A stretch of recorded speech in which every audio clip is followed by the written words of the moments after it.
Ektorapu Production YouTube channel Kirtu Zongzong Ten Zava in Hole Ganal Pai So Krista Mingin Sebai Kabu Kacu Ovoina Hian BCM Longlanot Pastor Bialin Kom Pui Voi Somthum Patnina Le Rorel Voi Somthum Palina Kun Kan Hang Meka Hein Kom Pui Hi Nisom Oktober Sa Hile Somni Pali Atangkhan Ninga ni zan Atangkhan Chan Ania Chen Pathian Troy na in kan kal zela Rorel na te nei zo ani nu in Wen Pathian ni Ro Pui Tak Mai in Kom Pui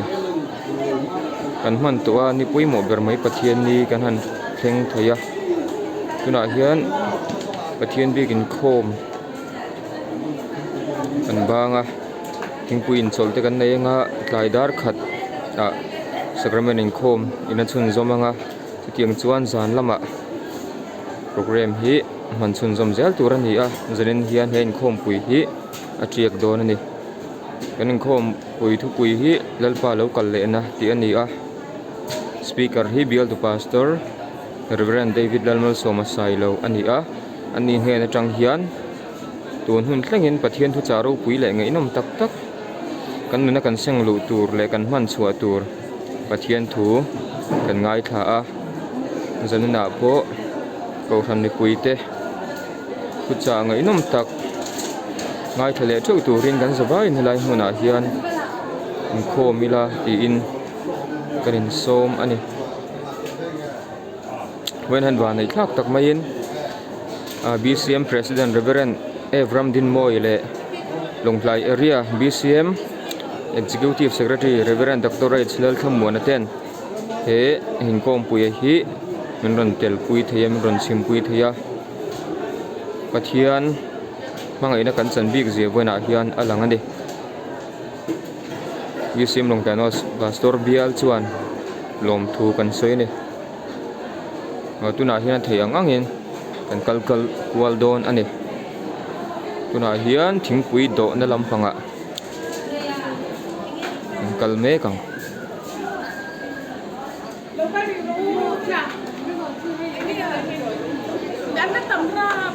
kan siwai General Secretary Thian Nu ani economy kha Joseph Lal Hing Thanga Thian Nu ani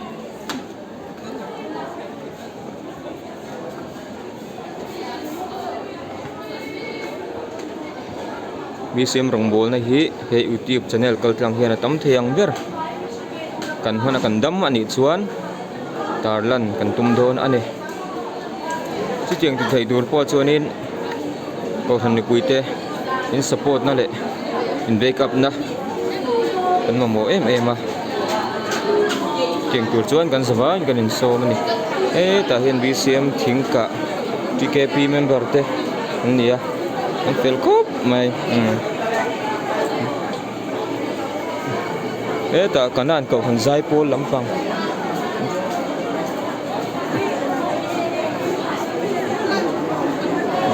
tuna hian thingpui do in hunan mang me ka ni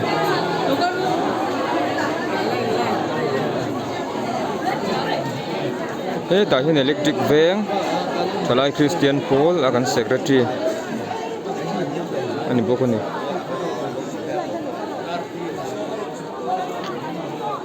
lama hian kanan BCM Baptist ko han hei Paul Zai Paul den than vele mek boka form tenen thap an moin an zaom khop mai lai hi photo booth ani a inkhom pui tan zana tang khan lai hmuna hi ala lung thaem em ani an siam chanang takin ko thamni puiten kan ngai poimo saka hilai hun hi kan lua thain kan lua lum thaem ema ipo hi Pathian Rongbol na a tel poimo em pakhat khan ni thawani ring tu ta ching tiklai point khovel mi puite le Pathian bin huwa kan lang moi turania a thathayang berin kanin din tharzel turani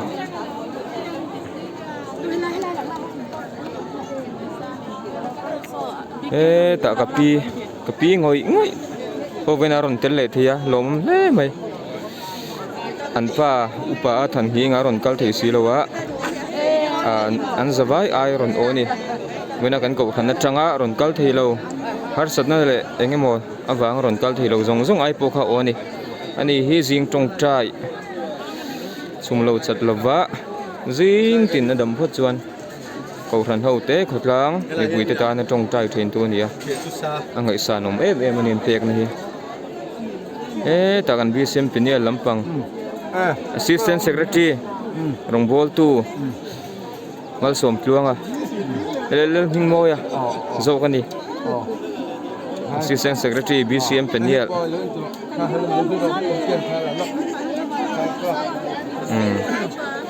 anh môi lom khóc mày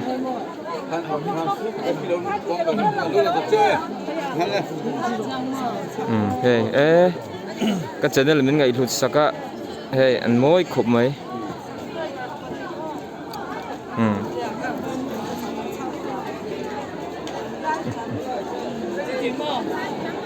when chú bên bàn sống YouTube channel này tụi qua hi hel ka mutlet lo maya ai tu ko ka oni sela local silang chona ti tur tho khanin kan thia chungril han lu chil don chen teang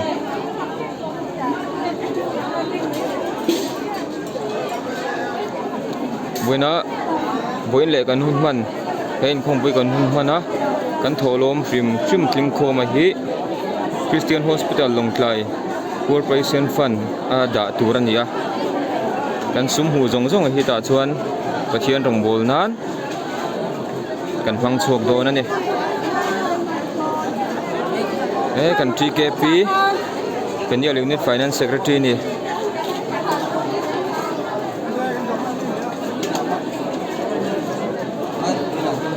ta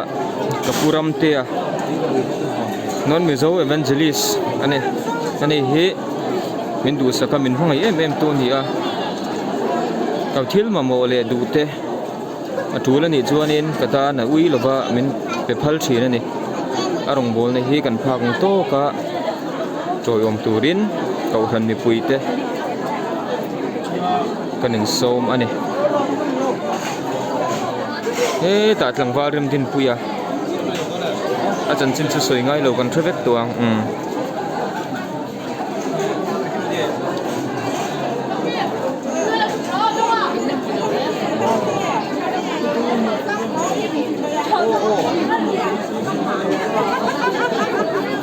kanu po wen chu chaklo tak chungin bial thil ti na thlenga aron tel the kan lom le mai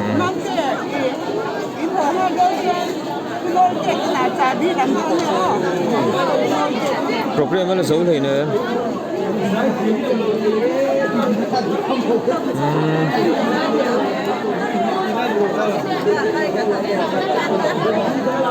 cô ate lâu bye bye về là nắng mà cho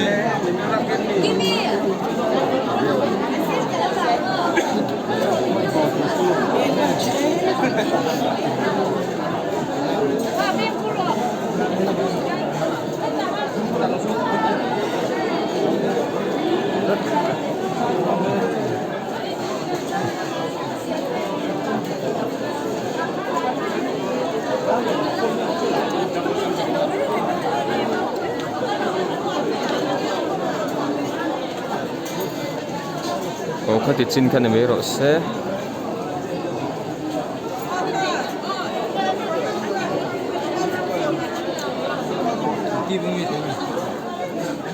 vi xem lòng cái nốt pastor bia kan phalam hun zera kan rong bol na pathianin min thuain mal min som zel ro se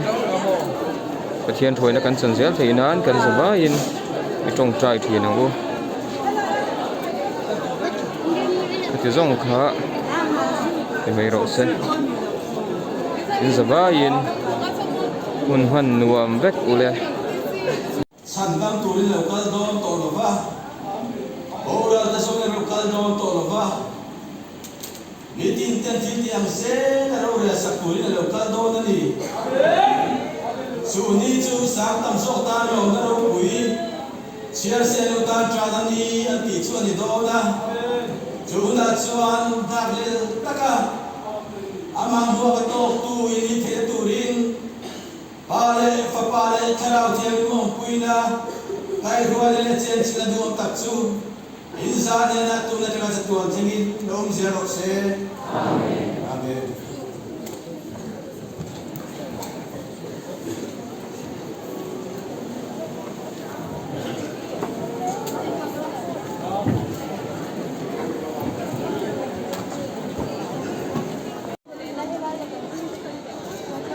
ole kan video kha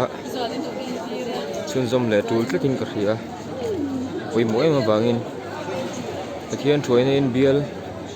in khom pui po an lo tiak ta a na hian in khom ban lama ko ran ho te in turin refreshment in pui le me thleng tu bisim selem ko thanin bo sei le kan lo me me ma tuna hian in khom pui chim tu ten kan do me ka ni kutam tak soi atum to lova kan thu top kharna na ka du chu